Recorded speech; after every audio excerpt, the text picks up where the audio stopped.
जिंदाबाद जिंदाबाद पुलिस जिंदाबाद जिंदाबाद जिंदाबाद पुलिस जिंदाबाद जिंदाबाद जिंदाबाद बांग्लादेशी मियां होशियार होशियार होशियार बांग्लादेशी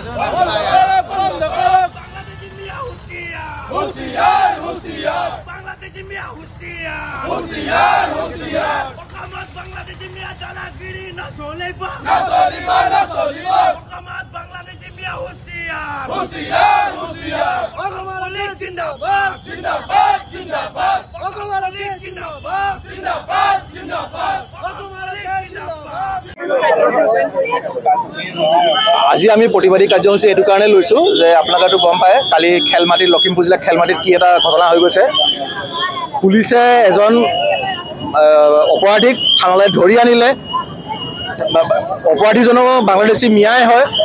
তেওঁলোকে সোধ-পোছ কৰিলে আৰু তেওঁলোকে এতিয়া ক'ব বিচাৰিছে এইটো কাষ্টডিয়েল ডেথ, কিন্তু পষ্টমৰ্টেম ৰিপৰ্টৰ মতে এইটো কাষ্টডিয়েল ডেথ নহয়, হাৰ্ট এটেক হৈছে আৰু মানুহজন মৰিছে। অসম পুলিচে নিজৰ দায়িত্ব সম্পূৰ্ণভাৱে পালন কৰিছে।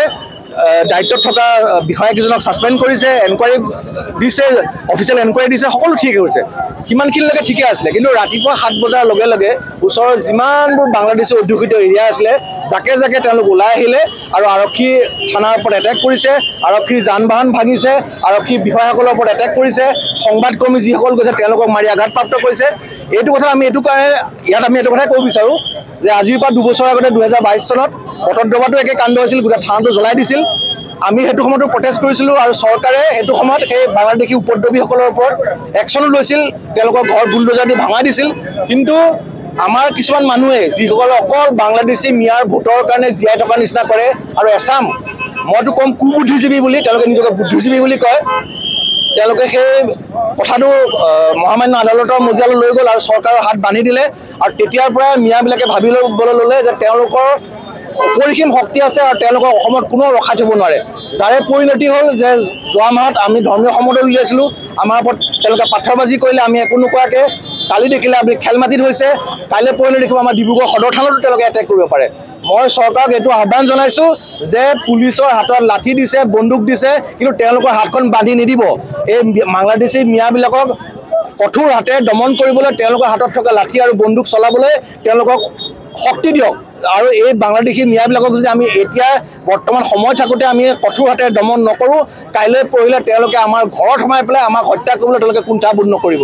গতিকে মোৰ চৰকাৰলৈ আহ্বান যে এই বাংলাদেশী মিয়াবিলাকক কঠোৰ হাতেৰে দমন কৰক আৰু অসমৰ যিসকল বুদ্ধিজীৱী আছে, যিসকলৰ বাংলাদেশী মিয়াৰ কাৰণে সাংঘাতিক প্ৰীতি, তেওঁলোকক এটা কথা জনাব বিচাৰোঁ যে কাইলৈ সেই একেখিনি মিয়াই তেওঁলোককো এনেধৰণে অৱস্থা কৰি তেওঁলোকৰ ঘৰত সোমাই তেওঁলোককো হত্যা কৰিব পাৰে। গতিকে বাংলাদেশী মিয়াৰ কাৰণে থকা প্ৰীতি সকলোৱে ত্যাগ কৰক আৰু সকলোৱে এক হৈ পেলাই এই যিবোৰ আমাৰ দেশ বিৰোধী তত্ত্ব আছে বাংলাদেশী মিয়াবিলাকৰ বিৰুদ্ধে সকলোৱে মাৰ বান্ধি থিয় হওক। জয় শ্ৰীৰাম।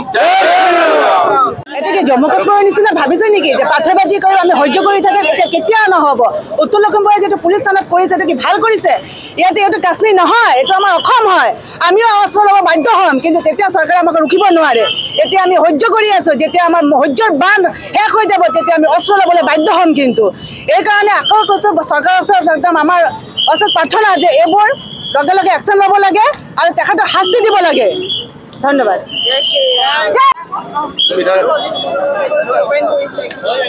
লখিমপুৰ জিলাত খেলমাটিত আৰক্ষী চকীৰ ওপৰত যি পথৰবাজি হ'ল, এই হিন্দু ক্ৰান্তি দলৰ পৰা তীব্ৰ ভাষাৰে গৰিহণা দিছোঁ। আৰু এইটো জম্মু কাশ্মীৰ নহয়, এইটো অসম হয়। যেনেকৈ জম্মু কাশ্মীৰৰ ওপৰত ইণ্ডিয়ান আৰ্মিৰ ওপৰত যেনেকৈ পথৰবাজি কৰা হয়, আজি কিছুমান বছৰ ধৰি আমি অসমত চাইছোঁ কি প্ৰত্যেকটো পুলিচৰ চকীৰ ওপৰত আৰক্ষী চকীৰ ওপৰত পথৰবাজি কৰা হৈছে। এনেকৈ যদি পথৰবাজি হৈ থাকে, আমি হিন্দু ক্ৰান্তি দল মঞ্চৰ পৰা স্পষ্ট কথা আমি হাত সাৱটি বহি নাথাকোঁ। এইটো বাৰে বাৰে কৈছোঁ, অসম হয়, জম্মু কাশ্মীৰ নহয়। এতিয়া চৰকাৰে কি কৰি আছে? এনেকুৱা বাংলাদেশী মিয়াই আমাৰ ওপৰত পথৰবাজি কৰি থাকিব, আমাৰ হিন্দু মহিলাক, হিন্দু যুৱতীৰ ওপৰত হত্যা কৰি থাকিব, উজনিৰ পৰা লৈ নামনিলৈকে আমি হাত সাৱটি বহি নাথাকোঁ। বাৰে বাৰে চৰকাৰক কৈছোঁ, এনেকুৱা বাংলাদেশী মিয়াকেইটাক বল্ডেজাৰ লগাই ডিব্ৰুগড়ৰ পৰা ধুবুৰীলৈকে চাফ কৰি দিব লাগে। আমাৰ এটাই দাবী। ঠিক আছে। লখিমপুৰৰ যিটো ঘটনা হ'ল, এইখিনি আমি হিন্দু কাণ্ডক তীব্ৰ গৰিহণা দিছোঁ। কেলৈ আমাৰ অসমখন কাশ্মীৰ নহয়। আৰু মই CM ছাৰক ৰিকুৱেষ্ট কৰি আছোঁ, আপোনালোকে অত্যন্ত এইটো বেপাৰত চকু ৰাখিব লাগে, কাৰণ আমি অসমখন কাশ্মীৰ হ'বলৈ নিদিওঁ। যদি আমি কাশ্মীৰ হ'বলৈ দিওঁ তেন্তে যদি চৰকাৰে ব্যৱস্থা নলয় আমি নিজৰ হাতত ব্যৱস্থা কৰিব বাধ্য হ'ম। পুলিচ পাৰ্চন ইমান কাম কৰিছে, তেখেতে ৰাতি নোহোৱাই তাহাঁতৰ কাৰণে আমি জীয়াই আছোঁ।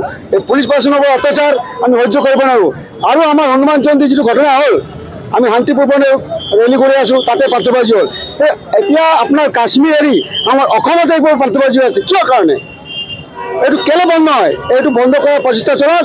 আগন্তুক নহ'লে আমি হিন্দু কাণ্ডৰ পৰা শিকাই দিছোঁ, এইখিনি পাৰ্থবাজি যিমান মানুহ আছে তাহাঁতক আমি শিকাম।